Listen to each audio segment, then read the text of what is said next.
Good evening. I'm grateful that you've joined me and our Chief Financial Officer, Bill Volkman, so that we can talk about all things Cobb County budgeting and some of the other issues that may be top of mind. Today is July 17th, and we are currently in the throes of budget season. We have been working on this budget for almost a year now, but this is the time where we ask you for your support.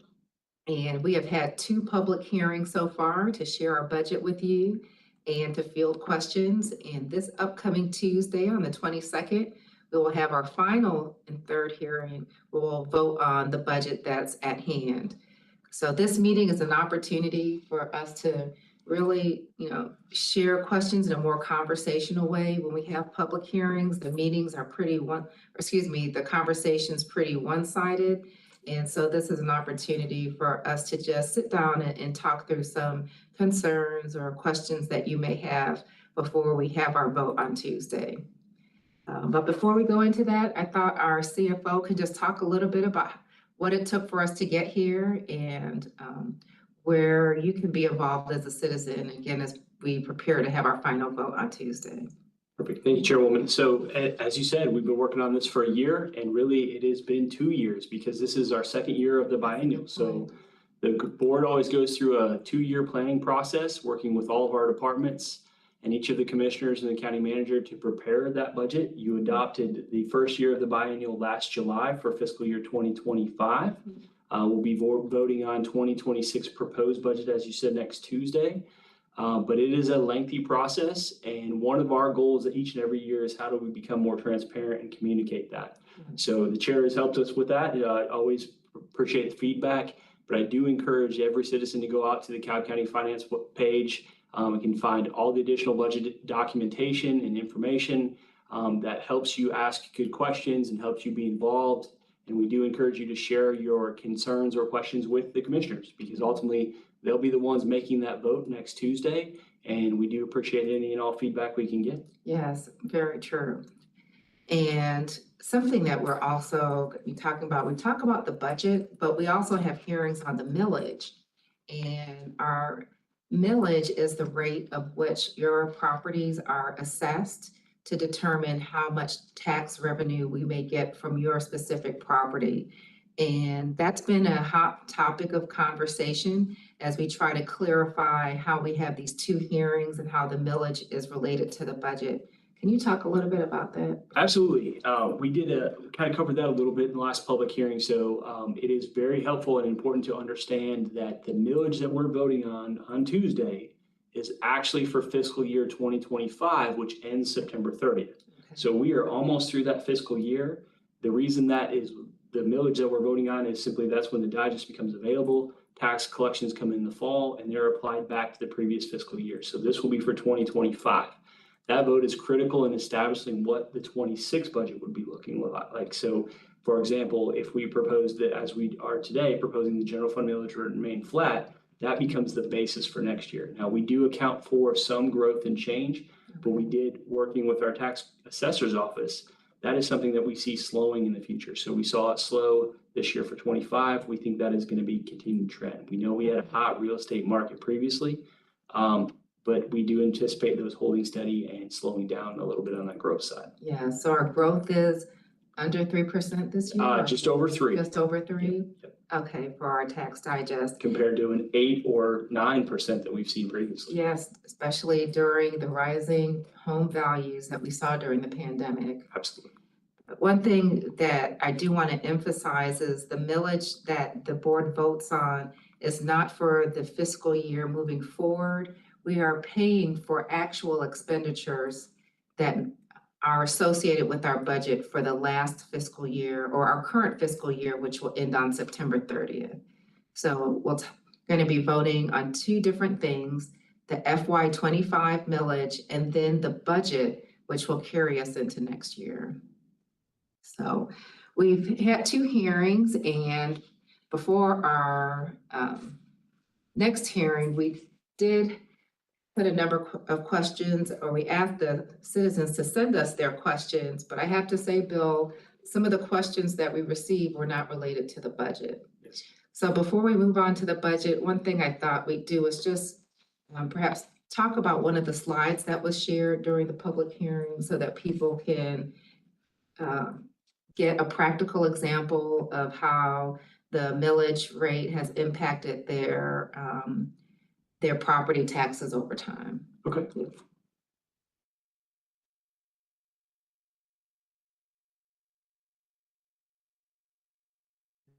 Yeah, we're gonna pull it up soon. Please bear with us. Yes. And Bill, if you don't mind just talking or walking through this slide. Absolutely. So this was done as an example property. This is a real property in Cobb County. The reason we wanted to do this is kind of show the different aspects of the tax bill. So you're going to have in the blue line, the general fund, which is what we spend a lot of our time talking about. That is going to be our the biggest millage rate that the county levies. And the important part of this is this property is a homesteaded property, which means it's a primary residence and they filed for their homestead exemption. The reason that that's important is that locks that taxable value in until the day you sell it and somebody else reapplies for a homestead exemption, that value is locked. So you see that blue line there. It doesn't matter what the value went up to. And you can see this, for example, the value of the house was over 200,000 in 2018 and risen to a little over 450,000 in 2024. The rate that this person or homeowner pays in the general fund has remained flat over that period of time, regardless of the fact that their home value has increased almost 250,000. So that is the aspect that we're referring to when we said the floating homestead exemption. The two other lines on this that you'll see is a red line, which is the fire fund. And if you live in Cobb County and you receive Cobb County Fire Services, you pay into the fire fund. That does not have the floating homestead exemption. So you can see as the home value raises, the amount that you pay in the fire fund also raises is tied to that value. The one at the very top, and I know this looks a little bit differently, but it is very much tied to the home value as well, is the school tax. The reason that's up there is in comparison, you're looking at the fire millage, which does move with the home value currently at 2.99 mils versus the school tax, which also moves at the value, and it's currently at 18.7 mils. So both of those don't have the exemption. Now, I'm going to give a caveat to that. If you're over the age of 62, you no longer pay school tax, so that in fact would go to zero. So we wanted to just put that out there is that, again, if you are under the age of 62, and this is your primary residence, both the fire fund and school tax will move with your value. But there is an end for the school tax at 62. You do reach that exemption where fire does not have that end. You will always pay fire as long as you receive Cobb County Fire Services. Yes. And something to be mindful as we talk about exemptions, which are helpful tools to limit how much you're paying in property taxes, you do have to apply for an exemption. So if you see that your tax bill is rising specifically in the area of the general fund, and if it's rising in a corresponding way to your home value, please contact the tax commissioner's office by April 1st. I think you need to apply for that exemption by that date to qualify for that homestead exemption. And that will lock in that homestead value so that you can lock in how much you're paying for property taxes when it comes to the Cobb County General Fund. Now, a lot of times people reach out to us because they are paying more in property taxes than what they may have paid in a prior year. But the taxes that are under our control in the county are only those three lines that are at the bottom part of this bar graph. The taxes that we do not have any jurisdiction over is the one line at the top, which represents the school board tax. And so while we do have public hearings and we're willing to take questions regarding all things pertaining to our budget and the millage rate, we really, again, don't have any control over the school board millage. But I can say back in House Bill 581, the citizens did have an opportunity to control that. Well, and just one other clarification, because I know on Tuesday, one of the items we do approve is the school board's millage. Yeah, now that is approved by their board. And as the taxing authority of the county, we do have to approve their approval. So it is, but we don't have the ability to change that. So that is the distinguishing factor, because I don't want citizens to see that on there and say, The Board of Commissioners is approving this millage rate. We are approving it as taxing authority, but the Board of Education has already approved it, and they have the ability to make their determination on millage. Thank you for sharing that. Yes, we do have the final approval of it, but we cannot change it, as you stated. And again, I just want to share, we had a lot of discussion at the top of the year regarding House Bill 581. House Bill 581 would have allowed us to opt into having the homestead exemption not only apply to the general fund, but it would have also applied to the fire fund. Residents also had the opportunity to reach out to their school board members, as the school board could have also opted in to have the homestead exemption apply to the school board millage rate. Our citizens, at least at the county, overwhelmingly wanted us to keep things the same. We didn't, yes, I think we've had questions regarding the fire fund, but I don't recall receiving an email asking us to apply the homestead to the fire fund. And so because we have been used to taxing in the way that we currently do to not add any disruption and to meet the interest of our citizens, we kept things the way that they were. But I just wanted to share that point with you. So we'll see certainly a difference in how that bar line or how the bar graph looks based on how exemptions are applied. And I think as a follow-up to that, one of the things that we're seeing this year as a proposed reduction in the fire fund, a slight reduction. Oh, that's right. But even though we chose to opt out of 581, it is something that we monitor and make sure that it's appropriate. So in doing so, the board is proposing a 0.02 reduction in the fire fund to make sure we are maintaining that in a proper fashion and not overtaxing citizens. Thank you for sharing that. And just if we can pull up the slide that has the chart that just shows what the Cobb County's millage rate is proposed to be. It's a flat Slide 3. millage. Yep. So you'll see the millage rate for the general fund is flat, not fairly, it is flat. But as Bill said, the fire fund millage will go down by 0.02. The Cumberland Special Services District 2 fund will remain the same. And then if you could talk a little bit about why the Six Flags Special Service District is now at 0. I'm gonna let Kimberly get there. Okay, very good. Thank you. So hopefully you all can see that. And as the chair said, we are proposing the general fund to remain flat. We are looking to do a slight reduction to the fire fund. The Cumberland Special Service District is remaining the same. Six Flags Special Service District is going to go to 0. So this was a special service district that we had previously, and it falls within the boundaries of the city of Mableton. So we will no longer be charging a millage rate to that Six Flags Special Service District for the first time this year. So it'll be a little change for us, but that is going to be the proposal, obviously, since it is now within the boundaries of Mableton. Okay, very good. And again, these rates have been remaining flat for the general fund, fire funds. General funds remained flat since 2018. We did do a slight millage shift in fire previously to get up to 2.99. That was a 1.3 mil, or sorry, a 0.13 mil shift. And again, that's part of monitoring that situation to make sure that we are adequately funding, but not overfunding. Okay, very good.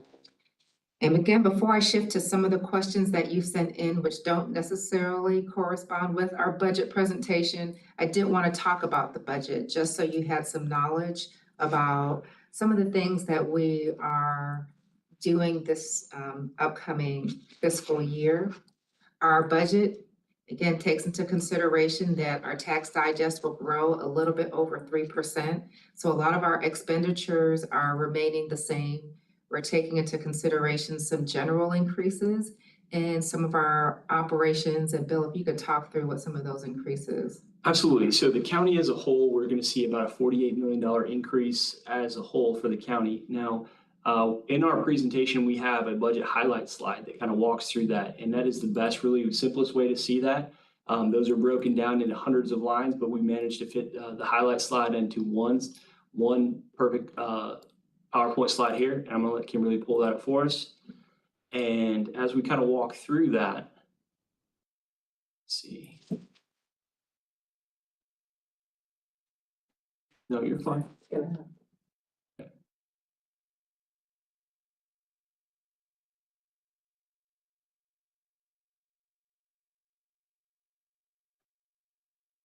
All right. Bear with us as we pull up that slide for you. There we go. Okay, perfect. So as I said, we're going to see about a $48 million increase countywide. The important part to know is that is not general fund. We're talking about every fund and every operation within the county. So as you can see from this slide, $11.4 million of that is in the water operating fund, and that is for operations, and it is simply tied to water purchases, chemicals, parts, electricity, and gas. And a part of our budget process that we do every year is each year preparing for that process, we take a new employee roster update. What that accounts for is any change in filled positions. So for example, this year we filled 106 positions because that has been an emphasis of the board of focusing on recruitment and retention. These are not new positions. These are positions that we had on our books that we were simply struggling to fill. So the steps the board has taken the past few years obviously has shown some results here as we've filled 106 positions from this time, April of 25 to April of 24. And then that also accounts for any changes and increases in pension and healthcare premiums, standby pay, and specialty pay for public safety. That was about a $12.3 million add. And we'd, again, no new positions for that. That's just the positions we have on the books today and current benefits for those employees. Filling vacancies. Exactly. And that's something we want to see as we go through that. That is something that we've had some struggles with in the past. So getting to fill some of those gaps was a big win. And a lot of the steps we've taken over the last few years has really been a focal point of how do we make up some ground in that area. And then kind of going along with that, the board is considering a 2% pay scale adjustment / COLA, and then a continuation of the step and grade program that we have for public safety as in addition, as well as the continuation of a merit. So again, countywide, that's $8.6 million. The reason that this is important, and this is a new item for us this year, and I think this is something the board and our HR folks have really recommended, is the 2% pay scale adjustment allows us to keep up with the market a little bit more. Yes. So every 3 to 5 years, we do a class and pay study. Those usually come in at a very large price tag. So by not making those small adjustments along the way, you don't take any bites out of that apple and you have a big bill due at the end. Yes. And then even though we are proposing a slight reduction in the fire millage rate, we are still going to be increasing fire fund, fully funding their personnel requests and operational requests. And in addition to that, we're going to be adding to their contingency of $4.1 million. So that is above and beyond any personnel operating and capital requests that they have. That would be available to them for fire operations and fire operations only. It cannot be used for any other purpose. And then kind of moving down the list, we have our claims fund. This is where our healthcare, dental claims, workers' comp, and other expenses reside. And we've seen, just like anybody else, healthcare costs don't ever seem to go down. So each year we do have an increase there as well as dental. And then we have our claims fund, which is where we buy some of our insurance. So that's going to be our excess liability, and then our cybersecurity. Obviously, those typically go up each and every year. So we do have some $5.9 million increase for those. And then we move on into our indirect costs. We try to touch this every 3 to 5 years as well. So that accounts for any of the operations that if you live or your fund is outside of the general fund and you receive services from the general fund, per our accounting standards, we have to charge you for those services. So for example, if you're in the water system and payroll cuts your check, there is a cost for that. So they calculate the cost and they allocate that out to anybody who receives a check. Okay. So that goes anything from HR to ITS to finance, all those have to be accommodated. And then we move into probably our last two items here. These are budget recommendations. It's $2.2 million. These are things that we absolutely are recommending that we have to do because we're going to have these bills. Now, I don't know if we'll get into that detailed slide. As a part of that $2.2 million recommendation, there are some significant reductions as well. So these are not all just increases. Very true. And then the last item that we have on here is these are impact items of 2.3 million. These are agenda items, and a lot of these are going to be related to contracts. A lot of our contracts have annual increases built into them. So when we approve those, as a citizen, if you see an agenda item, there'll be a section that says impact statement. If there's any language in that impact statement, it'll say exactly how much we are obligating ourselves to go up in the budget next year. So that's important to watch for, as something our board watches out for very much. And we have the detailed list of those as well. And then we did say we did not do a lot in positions this year, but this is the second year of our biannual. We are adding two positions in fire and two in stormwater. To kind of give a perspective of that, there was 290 positions requested. So You said how many? 290. So we are doing 4. Yeah. So this is a limited budget based on limited growth. Yes, and I know that there's a lot of concern about spending in the county and how we may not be mindful to the economic reality of our citizens. And that is something that we are truly mindful of when we are looking at our budget. Cobb County has had a history that we've been maintaining to approach budgeting conservatively. And we've had limited growth in our tax digest. And so as our staff and our departments are looking at their operations, they're sending in their requests. And because we have this conservative approach of trying to maintain at least amount of revenue that keeps our millage flat, we can't meet all the needs and requests that are being asked of our department heads. So it's truly it's difficult for us to make tough decisions on what we're going to fund. And as Bill stated, we've been asked to fund close to 300 positions, and we're only funding 4 out of our business funds. And I think this is reflective of the difficult decisions that have been made by all of our commissioners. So we talked a little about impact items. We don't need to talk through all of them, but you can see on the screen in front of you, these are decisions that we've made outside of the budget over the past year. Our budget is like your budget at home. There may be limited, there may be a budget that you've wanted to spend according to for the year, but life happens and things come up that required you to make adjustments. And I could tell you the adjustments that we made in our last budget totaled about 16 million. And so this year, we've reined in on verging outside of our budget, and we've only had impact items that total about 2.3 million this year. And some of those are mandated items as well. So they're not just items that the board has approved, but have come down from state or federal levels that have that impact as well. That's a good point. So we talk about unfunded mandates. Sometimes the state or the federal government may be making decisions that fall on us at local government that we have to pay for. And if we go to the next slide, you'll see some of the additional things that we are doing with this budget, which not only include increases in some line items, but they include decreases in some areas within our budget as well. So you can take a look at what some of those things are. Yeah, and I think it is important to note if you go out to the finance website, you're going to see a budget binder 1, budget binder 2. Budget binder 1 is where we kind of started our conversations with the board this year. And we started a $7 million deficit. That includes some menu items of how we could possibly balance that. Budget binder 2 is our final, which reconciles the differences. But the board did have to make some decisions on how we wanted to get there. And part of that was removing the undesignated contingency for the board that you each received $200K. Yes. And then also we took a look at the designated contingency, which was really for the All-Star game. And that is something that's not going to be here every year. Yes. So we did take some of those items away to help us get to that structurally balanced budget. Thank you for sharing that. Okay, so again, just wanted to give you a snapshot of decision-making that centers around our budget with respect to both the millage and our expected expenditures over the next fiscal year. You'll have opportunity to weigh in at our 3rd public hearing, which will take place this upcoming Tuesday at 7 p.m. in our Board of Commissioners meeting space, and that's at 100 Cherokee Street in Marietta downtown. So if you have any additional questions or concerns that you would like for us to consider before we vote, I encourage you to please attend. And again, you have opportunity to email your commissioners. Now, there are some questions that you emailed us in preparation for this meeting, and I want to honor that.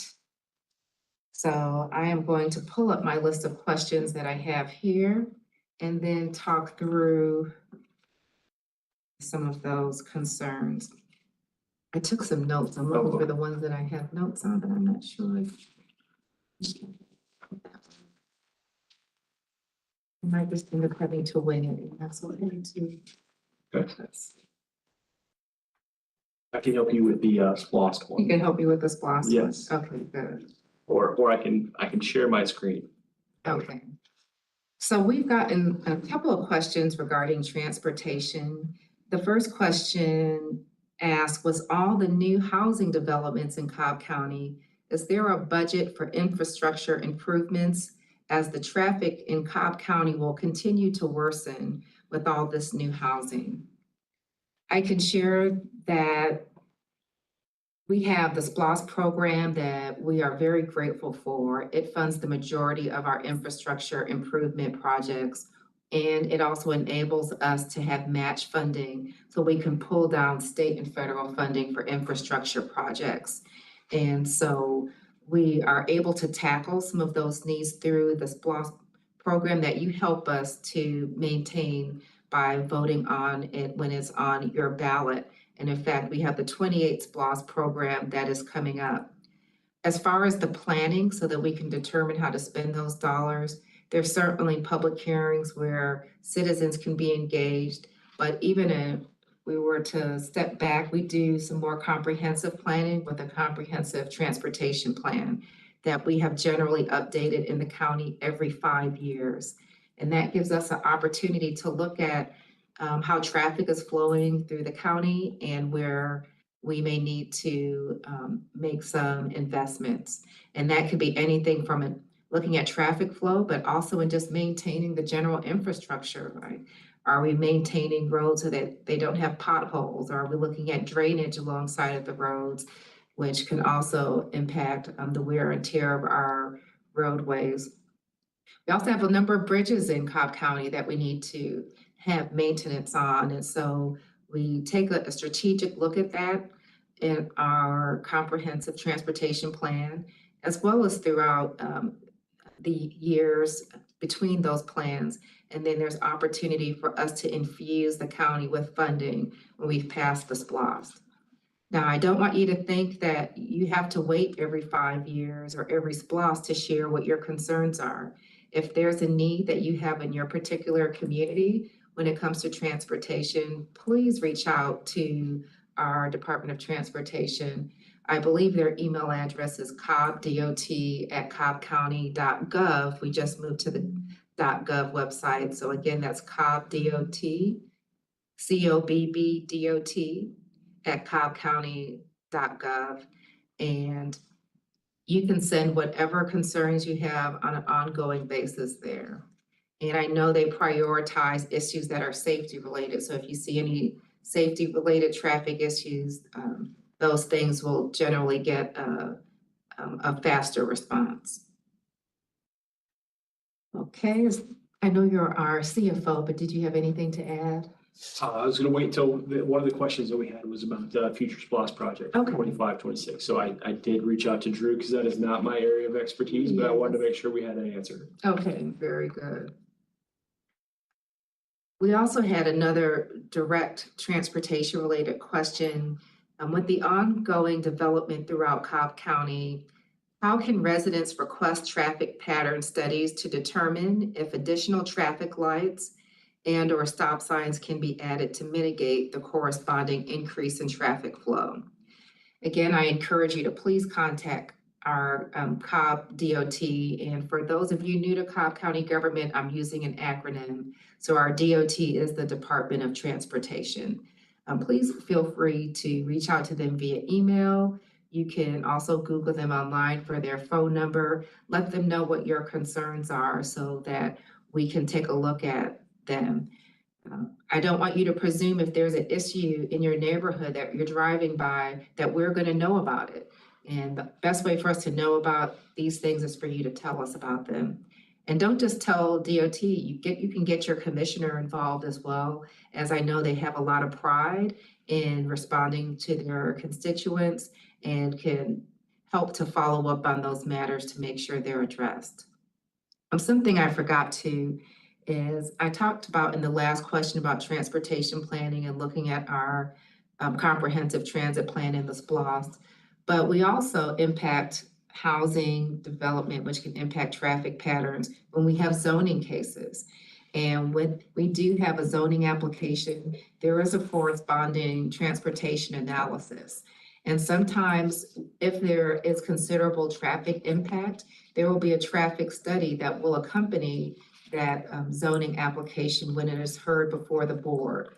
So when you see those yellow and pink signs that come up in your neighborhood, I tell those people those are call to action signs. It's telling you something is changing. And if you take a look at them, call the county, we can give you more information. You can get involved as we look at assessing that zoning application. And if you want for us to pay more attention to traffic or any other aspect of that development, again, let us know. You can reach out to Cobb County Community Development, but I definitely encourage you to speak to one of our commissioners because our commissioners, our district commissioners specifically, are very attuned to those zoning cases and can help to usher the consideration of your concerns throughout the zoning process if you bring your concerns to their attention. With that, I know you said you had looked into our SPLOST with respect to one of the questions that were asked. This may be a good time, again, as our SPLOST does help to fund transportation improvements. Absolutely. So one of the questions was what key SPLOST projects are planned for 25, 26. I reached out to our DOT director and he said, provided us some information. Obviously, they're going to continue to provide resurfacing, sidewalks, drainage system replacements, but really focusing on major projects that he has slated to be completed in 25/26 are going to be the Bob Callan Trail, Lower Roswell Road, South Barrett Reliever, Silver Comet Trail Connector, Cobb Parkway Pedestrian Bridge Rehab. Those are the big ones that are slated to be completed during that window. Okay, very good. So right now, staff is evaluating where they perceive needs are and opportunities are that the new SPLOST program can address. But also know that there will be multiple public hearings for you to let us know what your interests are. You know, we talk about road, we tend to talk about horizontal investment, but there's also vertical development like buildings and recreation centers and libraries that have been facilitated through our SPLOST program. And I know that for the city of Austell, they're looking at a joint project with Cobb County so that we can develop a rec center. And something that we know that we have to address is expanding the courts facilities that are here in Marietta Square, our state court. They're growing beyond their current footprint, so we'll be looking at how we invest in expanding their footprint here in, I don't know what you call it, our Justice Annex here. Our Justice Square Annex within downtown Marietta.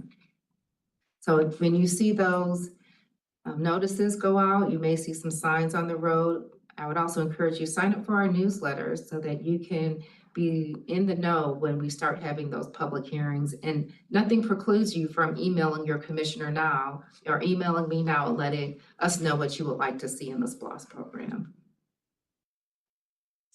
All right, let me get back to these questions.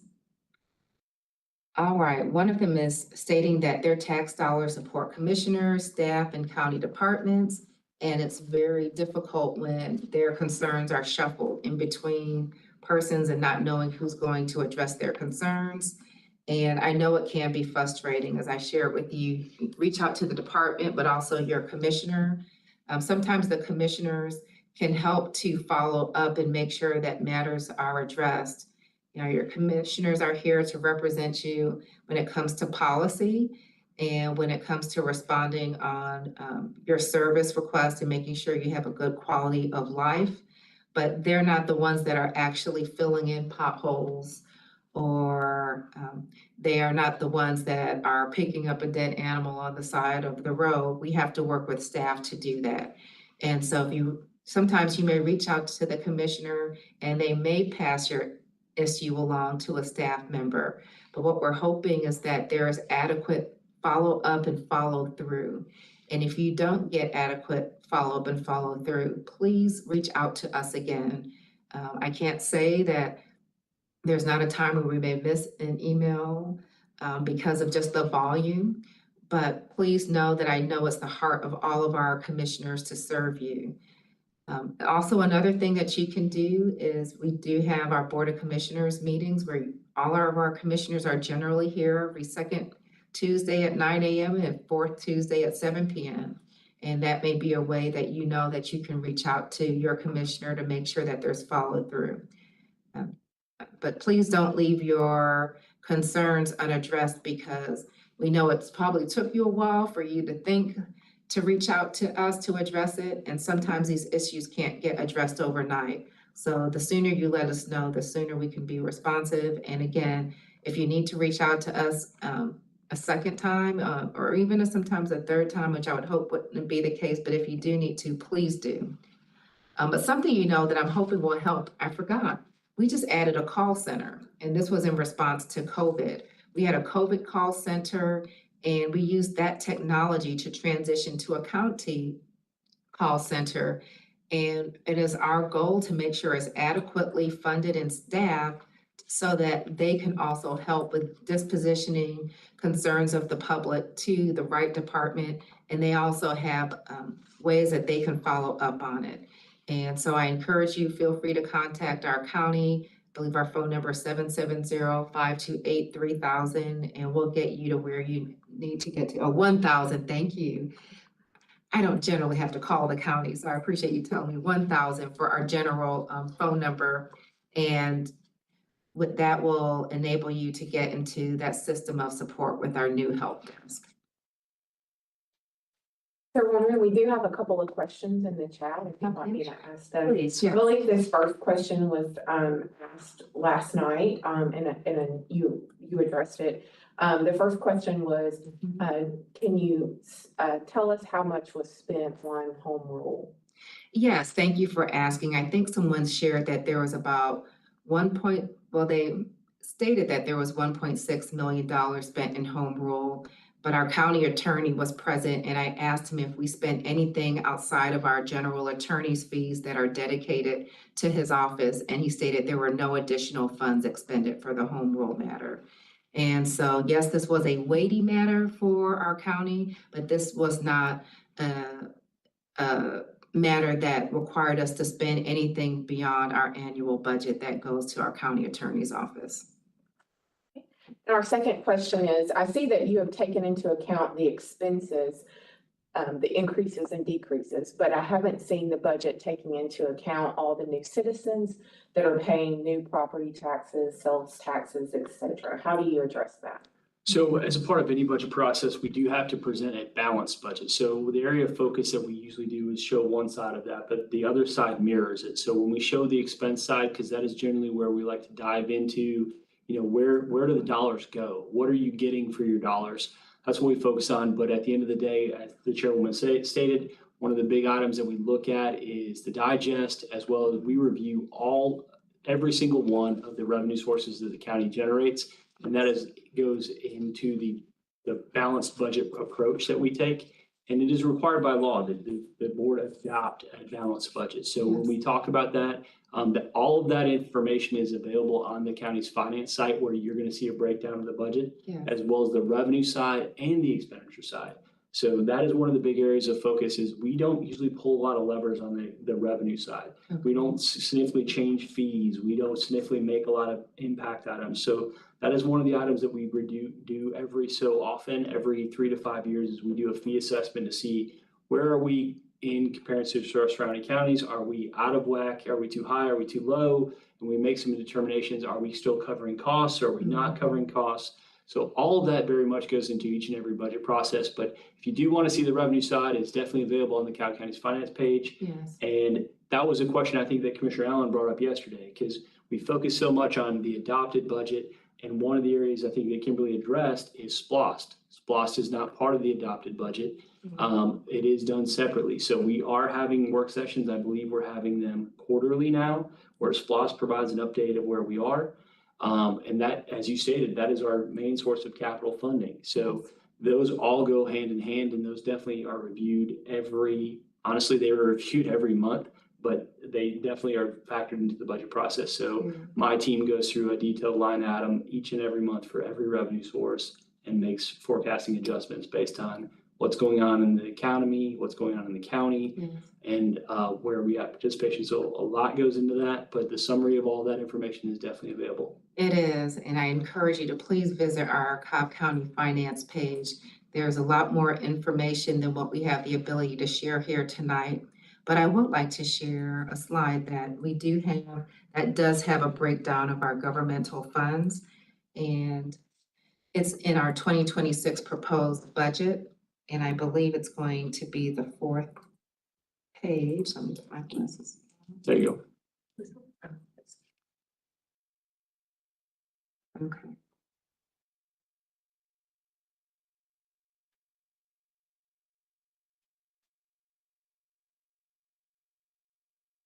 Page 7. Bear with us, we're gonna pull that slide up so you can just have a general sense of how our revenue sources are broken down. Okay, we'll get there soon.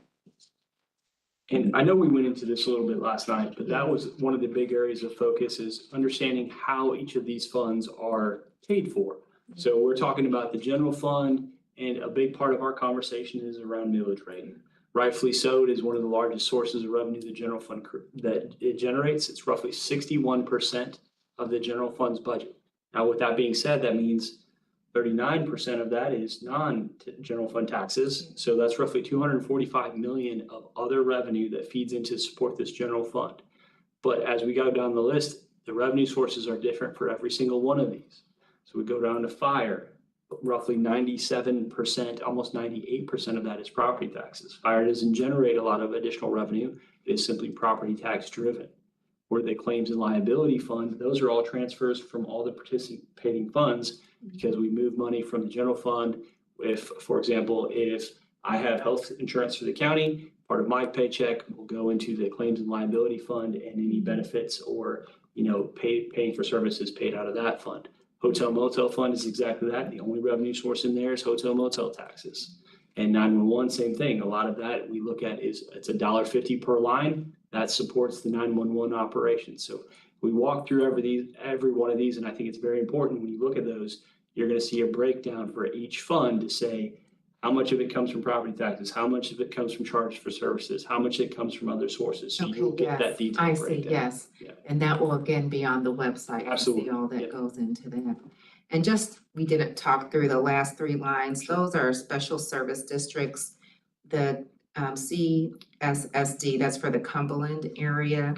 And the SF, which we just zeroed out this year, that's for the Six Flags area. And I will say, one of the things I would encourage any citizen to do, I know it's gonna look onerous, is we have these budget books out there that really dives into the explanation of all the revenue sources as well as the expenditures. They are very long, but if there's a fund or a type of revenue you're very interested in, please look at those because they're great sources of information. They also go into kind of what the plan is for each of the departments each year. So that's a great additional resource. Again, also found on the county's finance page. Thank you for sharing that. Okay, I'm gonna see if I have any other questions that were sent in. I do. Again, not necessarily budget related, but I do want to address it because a citizen took the time to email it to us. It says that AEDs are missing in all public recreation locations. When will this be handled? In my communication with our Parks and Recreation Director, he stated that all of our park and recreation facilities, our aquatic centers, our rec centers, our tennis centers, our arts facilities, they all do have AEDs. And the outdoor facilities at our parks, the AEDs are stored in the concession stands. And so we're looking at ways that those may be provided publicly. With the concession stands, they could be more controlled. I saw a recent news article about some challenges people had with AEDs being taken. And so we're just looking at a way that we can make those accessible, but also do it in a way that allows us to maintain our assets here in the county. And if you do have any questions, because there may be a particular facility that you have visited and you didn't observe an AED, please feel free to touch base with whoever is running that facility, or you can email me at the county. I'm lisa.cupid@cobbcounty.org, or our Parks Director, and we will let you know where that AED is on site. As it's a very helpful tool that's available to our citizens to help keep us safe in an emergency. Okay. I do have another question, again, not budget related, about what plans are in place to address corporate landlords who do not respect tenants, who speak up about maintenance or neglect. There's two things that I'm specifically aware of. One of them is internal to the county, that if someone is experiencing issues of their rental home not being habitable, not being safe to live in, you can actually reach out to our Cobb County Community Development Office, particularly at our Chief Building Official's office, and you can let them know your address, and if you are in a multifamily unit, your particular unit, and they can be invited to inspect that unit by you and share those concerns with the landlord, so that those issues are brought up to code.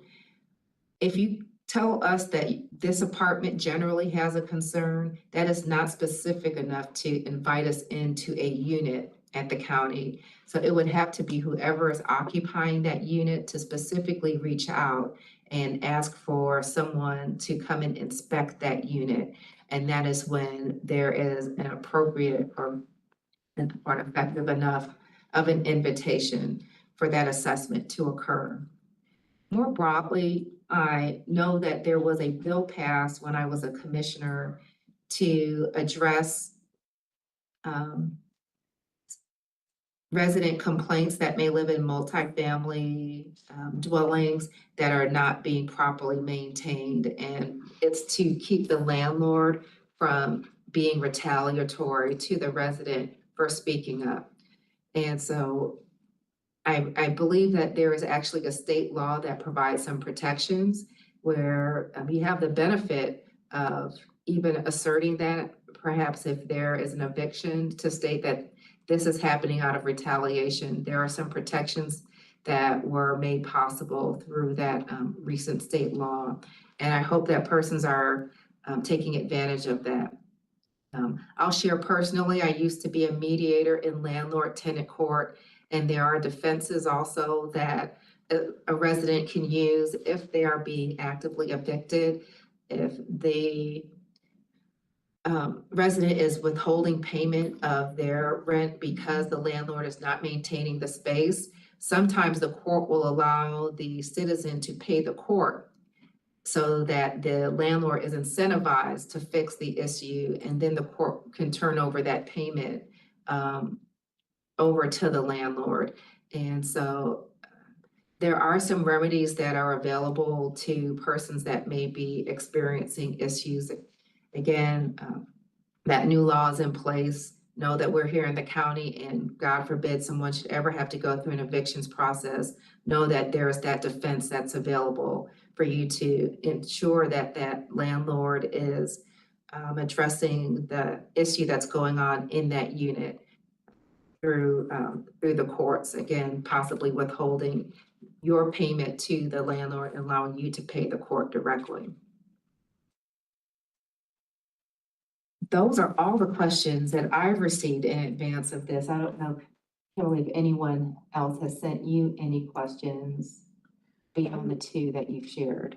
We had just a couple of new questions, but again, they're not related to the budget, and maybe Okay. you can answer it. This first one is around the water department. Does the county use private subdivision lakes or ponds as retention ponds for runoff?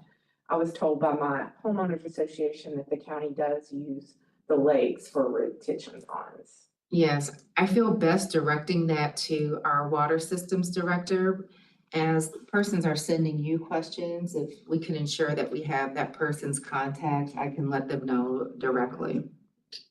And then our And then one other question that we have, how are Cobb County residents informed about elections? And the candidates running? Yes. Again, we can address that with our elections director. Yes, and I've been asked this many times, you know, to run for office, someone has to qualify and actually file by a certain date to qualify. And that may be a couple of months before the primary of that election or that general election if there's no primary. And that list of qualified candidates will be posted on the Cobb elections page. Short of that, I would encourage you to, once you know about somebody running, to look online to see if they have a website that may share more information about that candidate if you want to know about the candidate specifically. There are also some websites that are dedicated to sharing candidate information. I believe the Atlanta Journal-Constitution, our Marietta Daily Journal may have lists of candidates. There are information or questionnaires that candidates can fill out that will be on those websites for those papers. And there are also some online repositories of that information for each election. Particularly, I see that around the big elections like the presidential elections or sometimes the state level elections. But I would encourage you to, one thing that you can do, and since you're here on this virtual town hall meeting, you know, sign up for our newsletters. You can get any commissioner's newsletter, my newsletter at cobbcounty.gov/our last name. And we put out information about elections when they're coming up so that you can be in the know of that, but also many other things that are of interest to the county.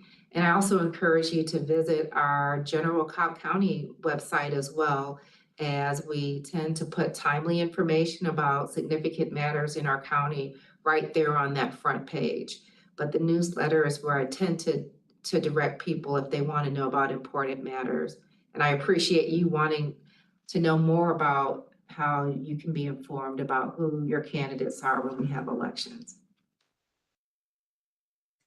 Anything else? Bill, do you think there's anything else that we may want to share with respect to our budget or millage? I mean, just to reiterate that Tuesday's our next public hearing, and definitely if you would like more information, to visit the Cobb County Finance page. If you have questions, obviously you can submit them through the chat, but also welcome you to come to the public hearing and voice any questions that you have. But our goal is always to try to make this more and more transparent each and every year. So if you have additional thoughts on that, please email us as well. We'd like to see how we can better reach our citizens and make sure that the information that we discuss with our board members is available to the public. That's right. So, because we know we're trying to make the board is trying to make the decision for what is best for Cobb County, but obviously they need feedback to do that. Definitely. Well, we appreciate you tuning in. It is a privilege to be here and to serve, and we're only here because of you and your contribution to this organization. And so it is important to us to make sure that we are educating you about this process because these are your dollars at work. And again, please email us if you have questions, check out our finance page, be involved, come to our hearing that's on Tuesday, and feel free to come to any of our Board of Commissioners meetings so that you can be aware of how we are serving you every day to make Cobb County the best that it can be. Thank you for tuning in tonight. I want to thank you, Bill, for being here. Thank you for having me. You're very welcome. I also want to thank our Chief Information Officer. Did I say that correctly? Yes, ma'am. Yeah, she has been moderating our meeting online, and thank you for making this possible. And again, thank you, and we hope to see you Tuesday.